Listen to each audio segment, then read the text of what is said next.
Welcome to another fun-filled, exciting video.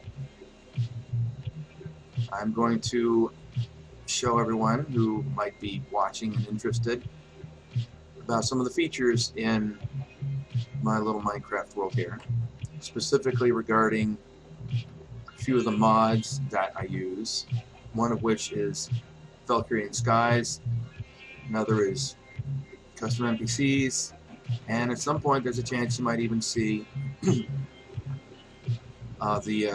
Chorus weather mod in action. Now, one of the two of the original ideas I had when I started this world, one was to allow people to build a ship and create teams, and then you can race them for fabulous, luxurious prices. No idea what they would be because it's not like I'm loaded or anything, but at the very least, bragging rights. The other thing I'll show briefly is the trading economy here that I have. You could buy commodities in one town for a low price and get to another town and hopefully sell them for a high price. And if you want to make huge profits without going back and forth so much, because let's get this up here. You've only got so many inventory spaces. You can get llamas that have chests on them, of course. And even bigger than that is, once again, the ships that you can build using the Valkyrien Skies mod. So let's say you want to build a ship. You talk to one of these guys. These are the absolute necessities. You would, of course, need something for the hull. Wood is the best idea. It's lighter. Iron is heavy, so you would have to have more of these puppies here. These Valkyrium compressors. You create them as it says here in the tooltip. A block, 2 by 2 by 2. Essentially, you have to buy 8 of them to build one compressor. The heavier your ship is, the more of these you need. You'd only ever need one of these, which controls your height. And you only ever need one of these, which actually turns just a big old collection of blocks into a ship. These wires connect these to that via that. And the physics infuser requires that, which is kind of like a battery. This helps you put compressors together. You also need a way of actually making the ship move. One option is to use redstone engines that are powered by redstone. So you'd have some kind of a trigger, either a pressure plate or a lever, and the redstone energy goes through the redstone to these engines. Conversely, if you feel like being really fancy, you can use these, which tie into the ship's helm or the ship's speed telegraph. And finally, a couple creations of my own. You can put cannons on the decks of your ship. And of course, the ammo for the cannons. I have a few examples all ready to go.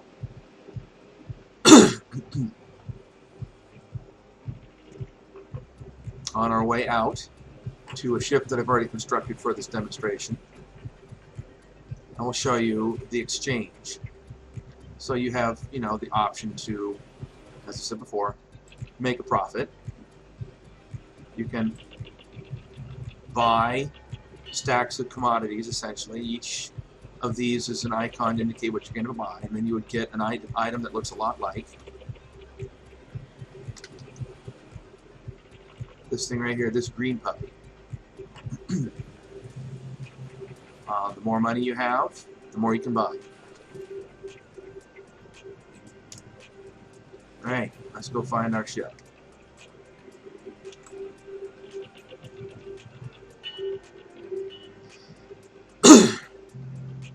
Ships, of course, being water vessels, you're going to have some way of getting out to one. As you see, I grabbed a boat. This red thing over here is a barrier.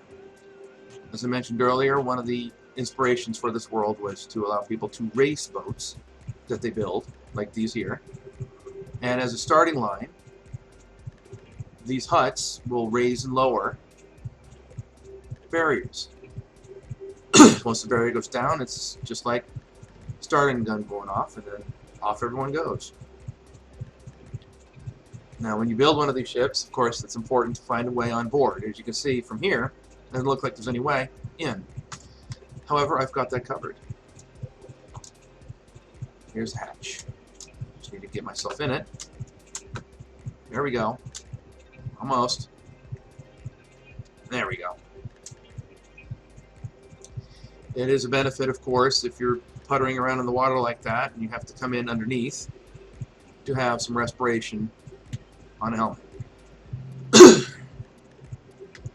Inside this constructed ship, you can see all those parts that I showed on the vendor. The vendors are thanks to CustomNPCs, by the way. There's your physics infuser with a core. And if you freshly build a ship, you have to assemble it. It's already assembled, so it's disassembled. And then you have to enable the physics. I would avoid using a line ship for now, as it will take your ship way up into the air and turn it in its original, when you constructed it, orientation, and it can be kind of a pain in the butt. So I would not recommend it. Here you've got your lift controller, which controls the elevation of the ship and gives it the illusion of actually floating in the water. W brings her up, X brings her down. And there are certain features in the world itself that prevent players from bringing it up too high and bringing it down too low, because these are supposed to be vessels that float on the water. Alright. Now, remember before I mentioned cannons, there's one right here. It may or may not be kind of bugged out. I've been putting around with it. But if you get one of the cannon placers, looks like a little red shovel, back at the vendor, you can put one of these on an active ship. You can't just put it on like the ground or a dock or something like that. The ship has to be, the physics infuser has to be turned on, physics enabled, for you to be able to place it. And of course you have to have cannon charge, which is your ammo. To control the ship, or the cannon, as you might have seen earlier, in the lower left corner there are the instructions. A turns it counterclockwise, or left. It takes a little while for it to respond. D turns it clockwise, or right.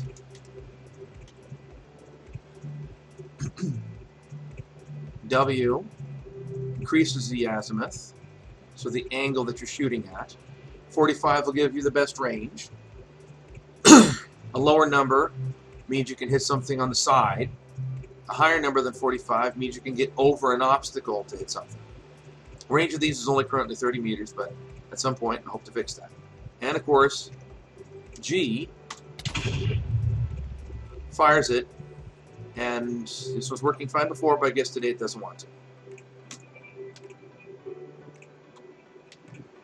One of the things, the other features in this game, there's a couple things you'll have to notice here. One, oh, no, actually, stayed on board. Your cannon, you can either attack it and kill it off, in which case you get your refund, or if you have a pickaxe, right-click it, and you get it back. In case, you know, you have a hard time getting it to where you want it to go, like I'm having. There we go. I need to fuel up. The other thing you'll notice too is the ship eventually repaired itself. As it stands right now, any explosions will self-heal after about 20 or 30 seconds. Once I open this game up for real, though, the timing will be a lot longer.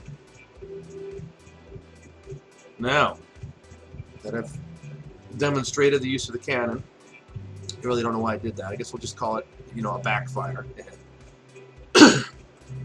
Let's get underway. As you can see, I've got the redstone engines the regular engines aren't really going to work so well because of oh god, excuse me. I've been talking a lot today, so my voice is going to be a little scratchy and coffee. One thing I want you to take a look at here is you see those little markers? Those will mark the race course, or in some cases, you know, commonly used trade routes. Because these ships, of course, as I mentioned before, can be used to transport goods. So we want to try and follow these buoys as best as we can. Something I had on an earlier attempt to try and create this video is every so often the ship would founder, which of course, you know, you don't want to have happen. It means it sinks for a while and then it comes back up again, but that happens when you have either too much weight. One of the reasons why I mentioned wood as being a good, you know, object or material for ship construction, though it can, you know, get damaged by ship, you know, cannon fire or whatnot. Iron less so, but it's heavier and you need more of those compressors, which we saw underneath. And of course, if you have too many powerful engines on board, it can cause that problem too. So it takes a little experimenting, but this layout here, well, you know, if I don't hit any shoals, as you can see right here, red and white in that case, but at some point here we will be entering shoal water on our way to Alpian, which is the destination for this particular course. And there you go, there's one right there. If you get too close to something like that, not all these shoal areas, the shallow areas are marked. Most of them on routes to, you know, major locations, you know, on major routes of this nature are marked, but not all of them.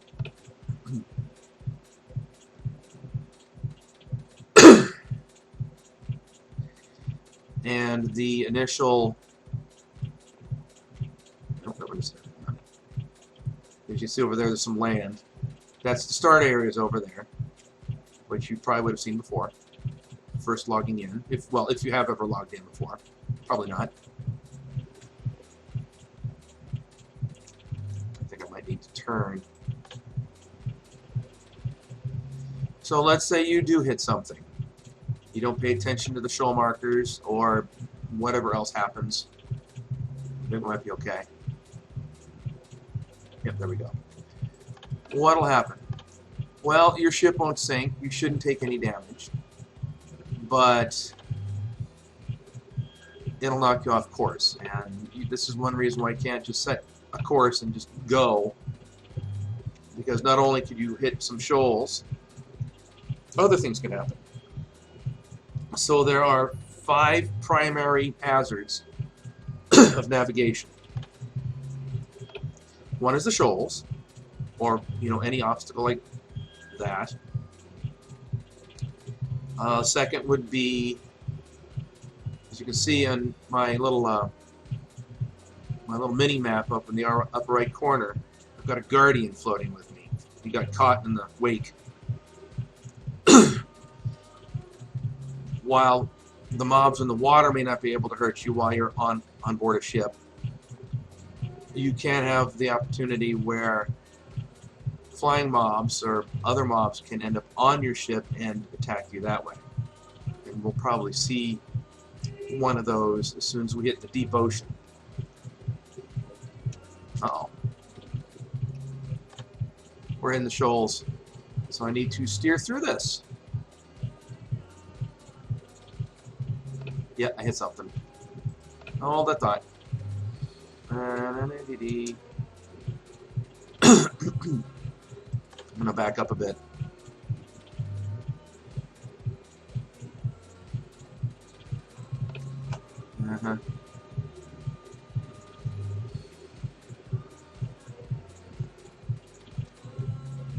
Alright. Let's turn.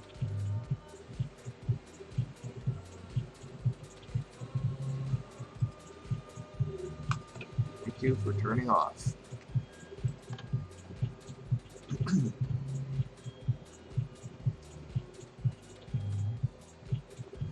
We're talking about shoals as a one of the hazards of navigation. If you overpower your ship, put too many engines on, for example, it can be a lot harder to maneuver.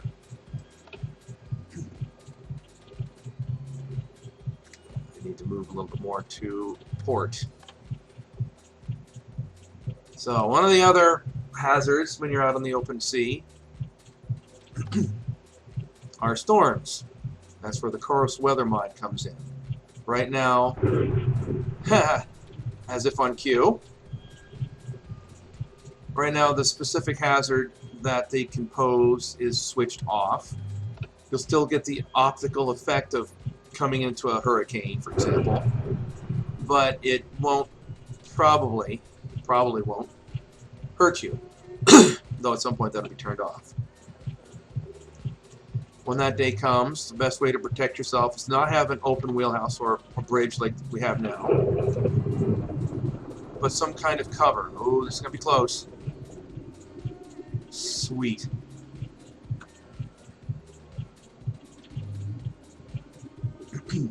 So of course, you know, much of, like, if you've ever seen any of those, like the movie Twister, where you get caught in the, like the cow gets caught in that tornado and gets flung all about, that would happen as well.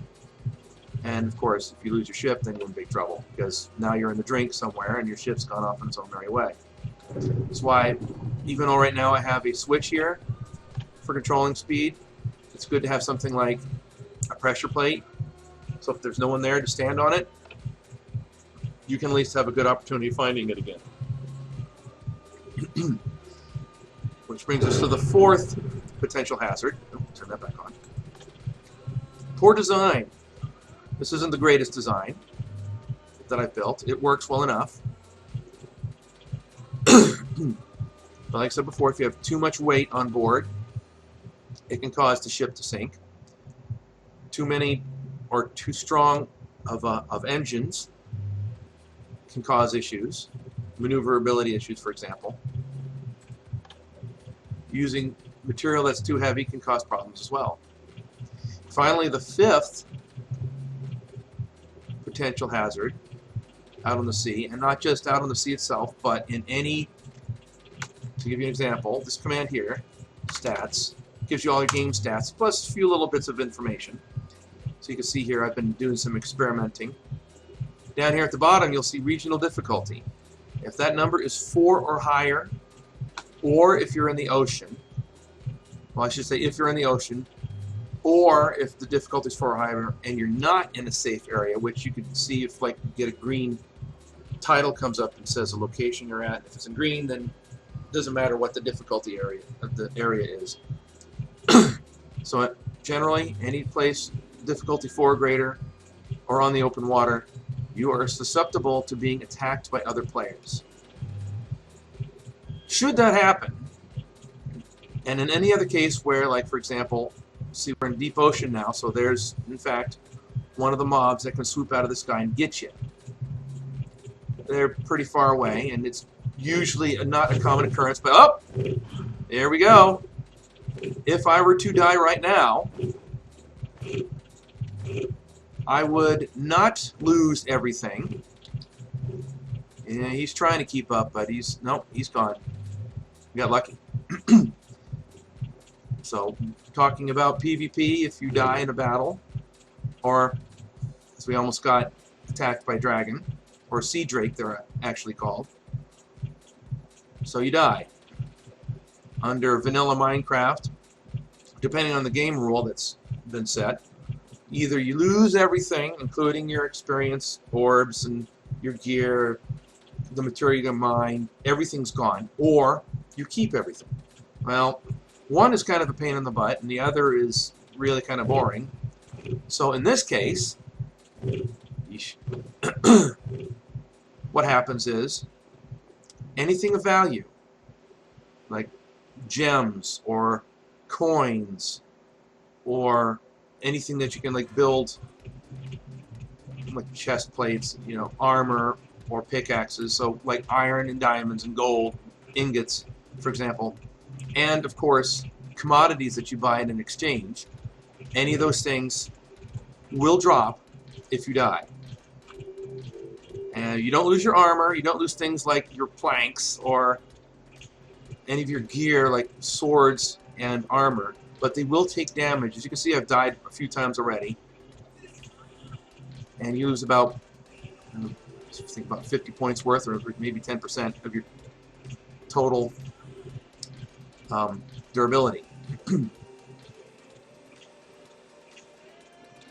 little course correction. I want to make sure I stay close to these, but not too close. There we go. So let's say, for example, this is, you can get mugged essentially by other players. This is actually a feature of the game. It's not meant to be something that I neglected to eliminate, because one of the goals of the game is to live the life that one would expect, plus or minus, I guess. Not going to be perfectly exact, but the general goal is to do some role-playing in a, essentially seafaring societies around 17th, 18th century. Of course, some of these, like redstone engines, no such thing exists back in like 1695 or anything like that, but so there are some exceptions. So with that having been said, of course, so some mobs can still affect you even though they're in the water, as we just saw, and sometimes they'll get caught up and try and, like the drakes will try and catch you, but so you get killed by another player, they can loot your stuff, including your dropped commodities that you were going to plan on trading for a profit. When that happens, and they pick it up, the commodities, as you can see, is normally green, they turn red. If you find yourself carrying one of these things that happens to be red, you run the risk of being attacked by any law enforcement. If you're out in the wild, every so often, yeah, I think I might have too much stuff on the ship. Could also be because I've picked up too many mobs as well. As you can see, I still got the guardian attached to me. But anyway, town guards will attack you, and certain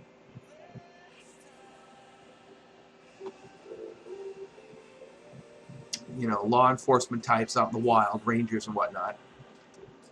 If you have, hold on a minute. It's right here is this current bounty. If it's above 1,000, they'll attack you. If you've got one of these that's red, they'll attack you and try and recover it. So, and that's pretty much the gory details. Let me take a look and see just how much further we have to go before we're there. Not much further.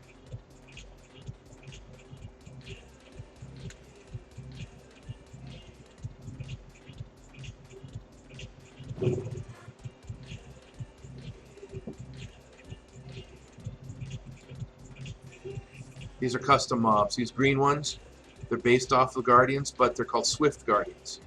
Swift and Swift Elder Guardians. And, of course, as you can figure out by their names, they are faster than your standard Guardians. So those of us on board ship, like right now, the only real threat we have is from sea drakes, because they're not going to hop on board ship generally. At least I haven't seen it happen yet.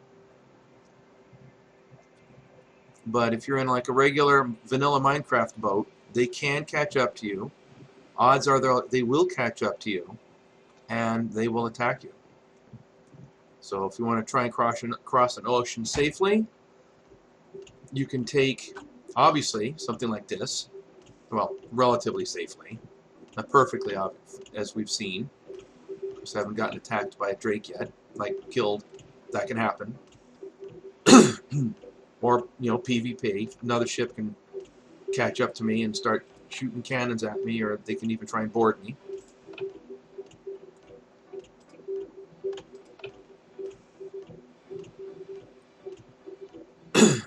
Or the other way is, there's actually two other ways. This, of course, the greatest thing with this is, as I mentioned before, you can carry whatever the heck you can get on board. There are docks you can get up to, of course, that you can, He might get caught up in the wake. Yeah. He might attack me. But yes, anyway, the other two ways is you can hire a skiff. Oh, I don't think I've ever seen that happen before. Huh. Anyway, you can hire a skiff, and I'll show you one once we get to Alpian. Or if you really have some coin on you, there are certain flying mounts that you can hire that will get you there with less chance of getting attacked by, guardians. Because the skiffs, of course, they're essentially modified vanilla boats that are automated. Whereas the flying mounts fly above all this stuff, and you have almost zero chance of getting attacked. Alright, we're getting pretty close. See that green buoy over there, as it should be to port. Red one over there for red right return. And we should see, at some point here very soon, the finish line. So if this were an actual race, I might need to do a little bit of modification here. There we go. There it is, the finish line. Now, there's an automated device you'll see come up here in just a second. There's the finish line, and you'll notice the numbers there in the lower left corner. That means I crossed the finish line. So for those, if you're actually competing, and you want to get a bit of an edge on, like, say like you're neck and neck with somebody, right? You want to get a bit of an edge, have one of your crew get as close as they can without falling into the water. And if you're lucky, that'll be you. And say if you get like 2 or 3 happen close enough at the same time. Well, the bigger number here, or the number that's furthest across the finish line, indicates who the winning ship is. Alrighty. So let me go park this thing.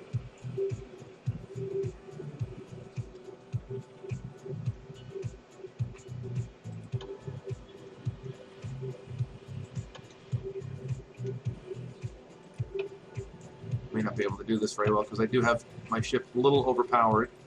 You can, of course, as always,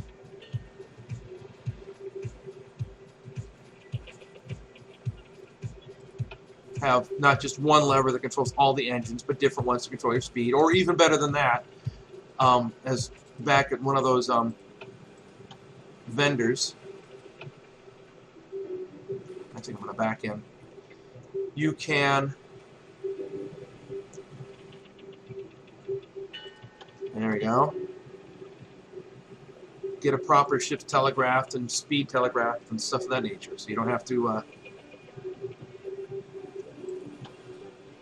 be a lot easier to control your speed.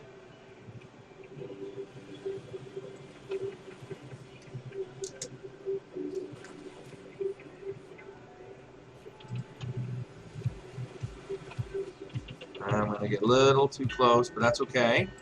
Turn that off. And if I'm lucky, I am close enough. Awesome. Alright. We are here at Alpian. Here's a tunnel. All these, I wouldn't say floating piers, they're remote, isolated from the rest of the land, to accommodate for more boats. A lot of times they'll have tunnels like this. Huh.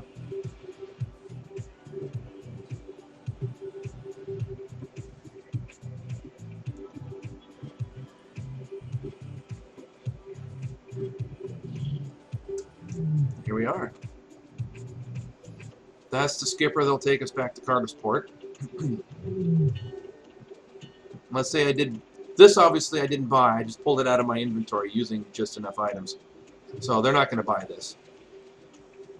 But if you did buy stuff from Cartersport or any other exchange, you can come to the broker here and you can sell. or quit. Obviously, we have nothing to sell. It's my final demonstration for this video. We're going to hire this guy. Ignore the bottom one, even though it says the same. It's still a bug I got to work out. You want to look at the top one. This is the cost. 1 gold, 5 silver, and 0 copper. Now, normally with lots of other NPC vendors, like if I were to go to... There's a bear in the way. Everything here is exact change. So, for example, if you needed to go buy something that required more silver and you only got 5, you can take a bunch of copper and turn it into silver, for example. Everything, these kind of traders are exact change. This guy, and oh, by the way, over there, 1 minute, this guy over here is where you can catch flight. They're more expensive, in the factor of 5 to 10 times more expensive than a skiff. Both of them will round up for you. They'll make change, so you don't have to have exact change. Okay, completely automated. So as you can see, just above my health bar there, it's telling me it's going from Valkyrien to Cardi's port. It's return trip. Which direction I'm heading, and how fast. And those 2 knots it says there, I actually did calculate it out. Those are, in fact, it takes your meters per second, because Minecraft is all done in 1 by 1 by 1 meters, blocks essentially, and it translates it all into knots.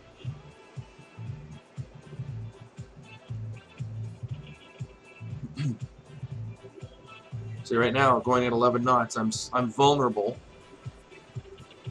22 knots, not so much to swift guardians.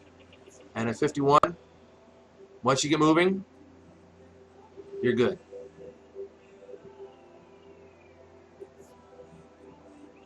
So long, Alpian.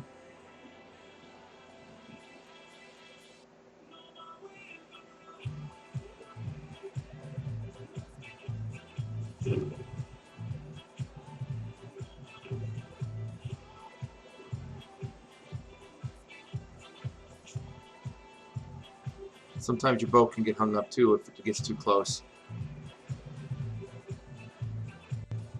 And on that note, we'll just sail off, well, not so much into the sunset, the other direction. Hopefully this was informative and interesting to you all.